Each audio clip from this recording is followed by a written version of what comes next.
मोहब्बत दोस्तों और बुजुर्गों, अल्लाह के रसूल अलैहिस्सलाम तशरीफ नहीं लाए हैं। अब जरा मैंने जिक्र किया कि जाकुम मिनल्लाहि नूरुन व किताबुम मुबीन, कि अल्लाह ने कुरान में इरशाद फरमाया तहकीक की तुम में आ गई अल्लाह की जानिब से एक नूर और रोशन किताब। अल्लाह के रसूल अलैहिस्सलाम जब इस दुनिया में तशरीफ नहीं लाए थे, उस वक्त का माहौल क्या था, उस वक्त का माशरा क्या था, उस वक्त का कल्चर क्या था, आप सुनेंगे तो हैरत ज़दा हो जाएंगे। सुनिए सुनिए, उस वक्त गुलामी का दौरा था।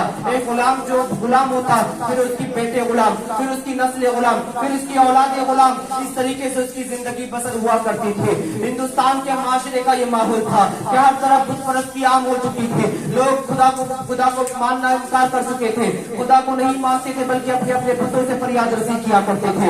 तमाम कायनात में एक जुल्मत छाई हुई थी, अंधेरा छाया हुआ था। हत्ता कि हिंदुस्तान में जब कोई औरत के शौहर का इंतकाल हो जाता तो उसको अभागन और मनहूस कहकर के उसी की चिता पे डाल दिया जाता था। और एक समाज हिंदुस्तान में ऐसा भी है कि जब उसके शौहर का इंतकाल हो जाता तो उसको भी तमाम माशरे में मुंह काला करके घुमाया जाता था, फिर एक अंधेरी कोठरी में बंद कर दिया जाता था।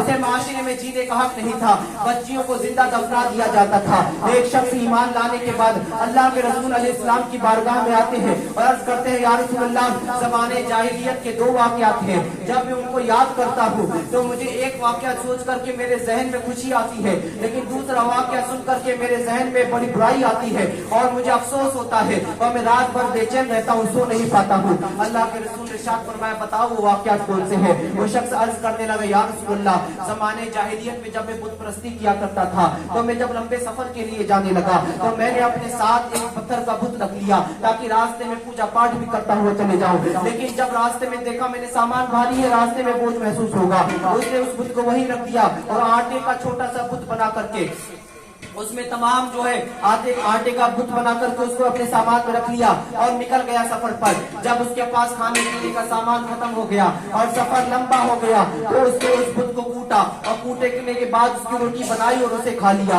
और फिर कहने लगा कि मुझे जब उसकी बेबसी याद आती है कि जिसको इतने सालों से मैं पूज रहा था। एक मिनट बात मस्जिद का दर दूसरी पढ़ी